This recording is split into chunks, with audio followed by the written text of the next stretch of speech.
When my sister Emily saw me at the airport, she raised an eyebrow and said, "I wish you'd come to my wedding." She sounded sarcastic for a reason. Emily had said she was having a baby with my husband, Bob, and had left me for him. She must have felt pretty good about herself being married to a pilot. Plus, she had taken him away from me after we argued while living together. She must have felt really superior. To make it worse, Emily and Bob were planning a big wedding and bragging about moving abroad. Right now, she was waiting for her flight to go abroad to check out places to live. She looked really happy with her big suitcase and duffel bag. But I arrived at the airport with just a little luggage, ready to go home whenever. I dressed lightly on purpose and told her about my business over the phone. She probably wanted to see me upset, but I wasn't just going to stand there and take it. I knew Bob much better than she did. So, pretending not to know what was going on, I gave Emily an envelope with some important information and said, "Here, you forgot this. My name is Jennifer Thompson. I'm 40 years old, from a coastal area, and I'm a housewife married to a pilot. We don't have any kids, just the two of us. Bob is 47, and we met on a group date set up by friends. At that time, I'd just moved to New York in my mid-20s, not really thinking about settling down. I went on these group dates to meet more people, thinking it would increase my chances of finding a happy relationship. I never believed in love at first sight. When I dated, I cared more about someone's personality than their looks. But I did have a soft spot for persistence. When I first met Bob, I thought he was a bit of a charmer, always making jokes and seeming laid back. But sometimes I felt like he had other motives behind his actions. I thought I could just brush him off after our first meeting. But life surprised me. Bob kept pursuing me until I gave in. We went out for dinner, and before I knew it, we were dating. Now, we've been married for over 10 years. My old friends often joke, saying they never thought I'd settle down with someone like Bob, and maybe they're right. True to my initial impression, Bob had been seeing other women before we got married. Whenever I confronted him, he'd say I was the only one he loved, deflecting my accusations. I wasn't too keen on dating, so I just asked him to stop cheating and let it go. Despite the infidelity, our relationship was mostly good. Bob always made sure to celebrate our anniversaries and birthdays, and he even helped with chores without being asked. I enjoy cooking, so it wasn't a big deal, and he often did the dishes. If it weren't for the cheating, I'd say I landed a great guy. So when he proposed, I felt like the good outweighed the bad, and I said yes. Of course, I made it clear that cheating had to stop after we tied the knot. Thanks to Bob's pilot salary, our wedding was pretty grand. He spared no expense, getting me all the expensive dresses I wanted, and the food and cake were top-notch. It was a luxurious affair, and my family was thrilled.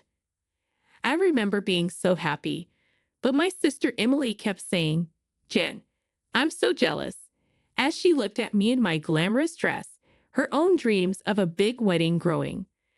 Not long after our joyous wedding, Bob started cheating again. Our downtown apartment was home to many rumors, and I often heard gossip from nosy neighbors about seeing Bob with other women. Whenever I heard these rumors, I'd line up air fresheners at the front door, hoping Bob would confess. Even when he did admit it, he never stopped. I don't really expect him to change at this point, and oddly, I've never felt the urge to divorce him. I don't know if that's good or bad, but for now, I just keep saying, "Please don't cheat anymore." It's almost become a catchphrase. One summer, as I waved goodbye to Bob and did the laundry, the doorbell rang unexpectedly. It was too early for a delivery, so I was curious about who it could be. When I checked the intercom, there stood a large suitcase, and my younger sister Emily was on the screen. "I'll be right there," I quickly said, hurrying to finish up the laundry. Even though Emily's my sister, I didn't want her to see the mess of my daily life. Emily and I have a big age difference. I'm 40, and she's 27, which is 13 years apart. Our relationship feels more like aunt and niece than siblings. After finishing the laundry, I opened the door to welcome Emily inside. What brings you here, especially with such a large suitcase? I asked. She explained that she had to leave her place after quitting her job because she couldn't pay rent. Last October, she was transferred to a different department at work, where her female supervisor treated her terribly. The supervisor was always cold to Emily, scolding her for being slow, even though she worked hard.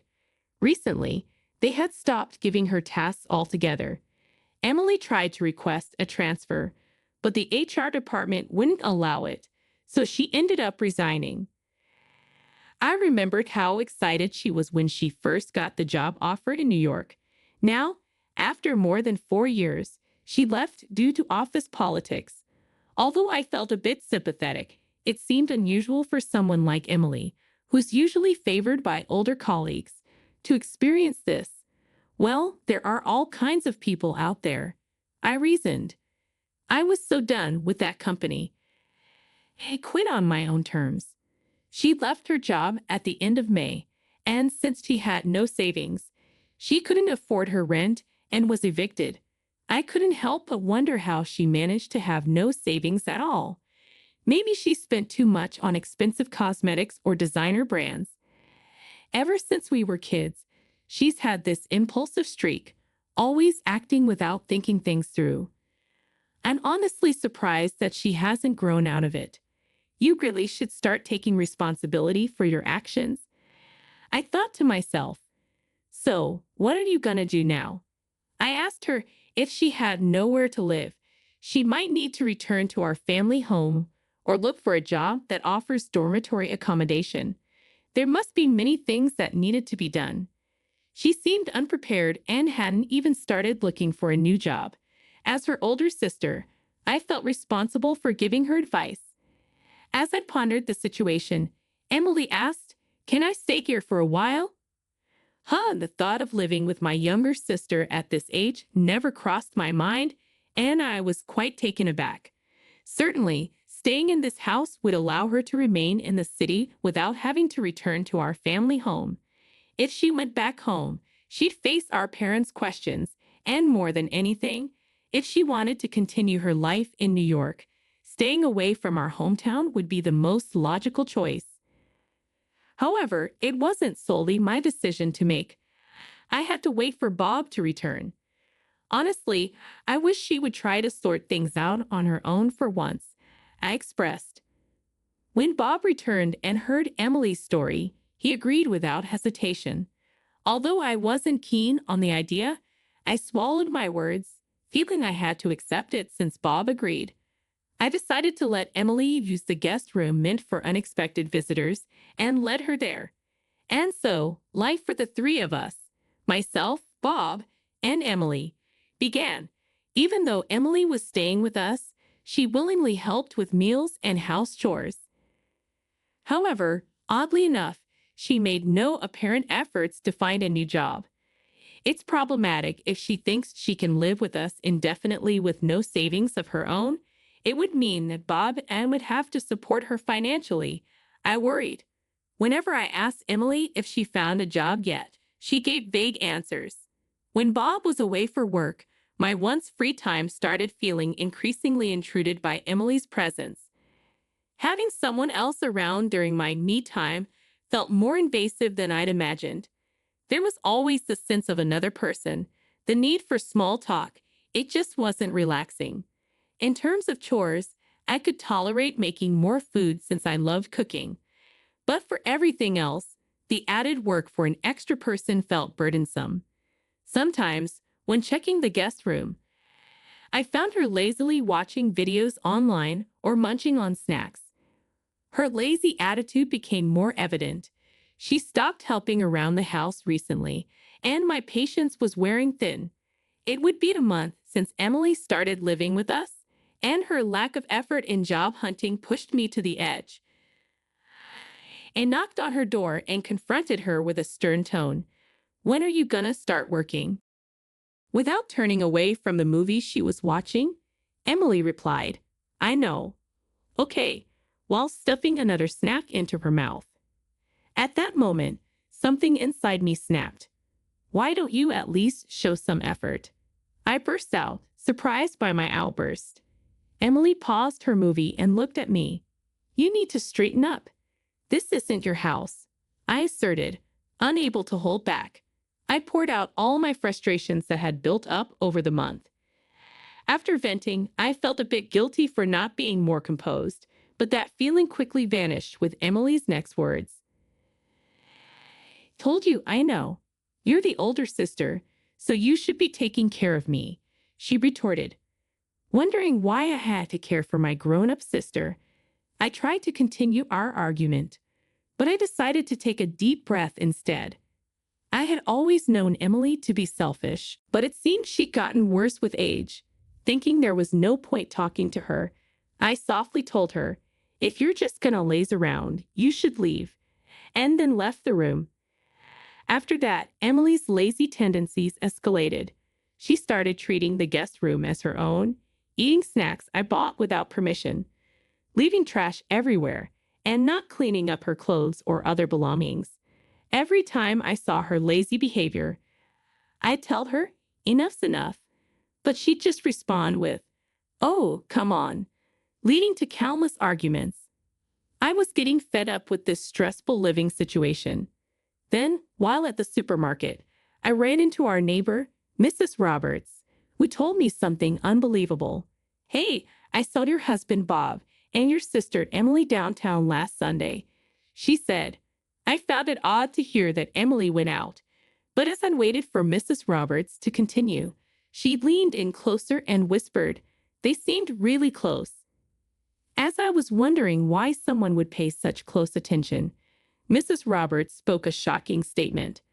I think they might be involved in a romantic relationship. Initially, I thought to take the gossip-loving Mrs. Roberts' words with a grain of salt, but the certainty in her voice was unsettling. For the moment, I brushed it off with a smile, saying, thank you for letting me know, and parted ways with her. Regardless of Bob being a philanderer, he should know better than to get involved with his wife's sister. Although I wanted to take it with a grain of salt, the certainty in her voice bothered me. I just thanked her for the info and parted ways, thinking Bob would surely know better than to cross such a line. Some days later, while getting the mail, another neighbor, Mrs. Smith, mentioned Bob and Emily went for a drive yesterday. It seems they get along really well. Mrs. Smith, unlike Mrs. Roberts, didn't seem interested in probing into a romantic relationship between them, but rather wanted to discuss the warmth of family ties. She wore a gentle smile on her face.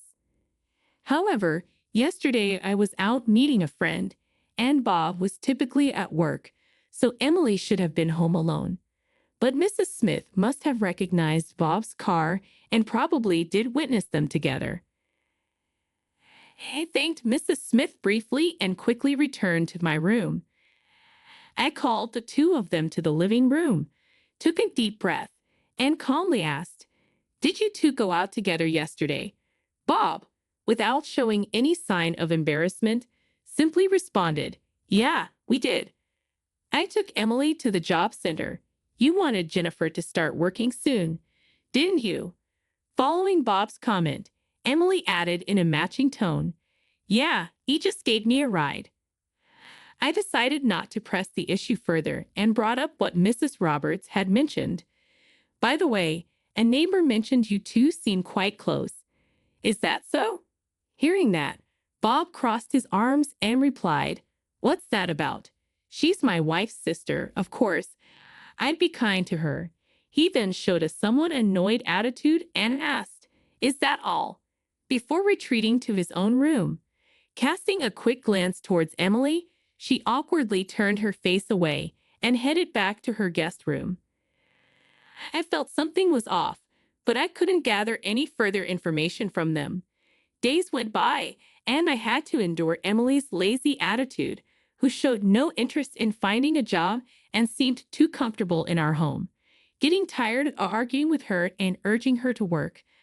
I kept our conversations minimal and tried not to interact much.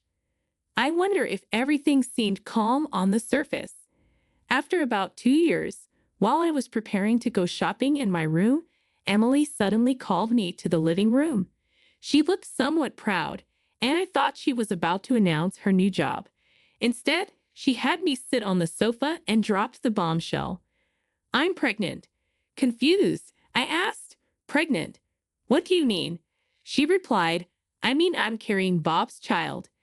The shock was equivalent to a slap on the face. I recalled what Mrs. Roberts had said 2 years ago. I couldn't believe my sister and my husband had an affair. Seeing my disturbed face, a smug Emily added, "Bob said he'll marry me," then looked down on me triumphantly and declared, "Bob is mine."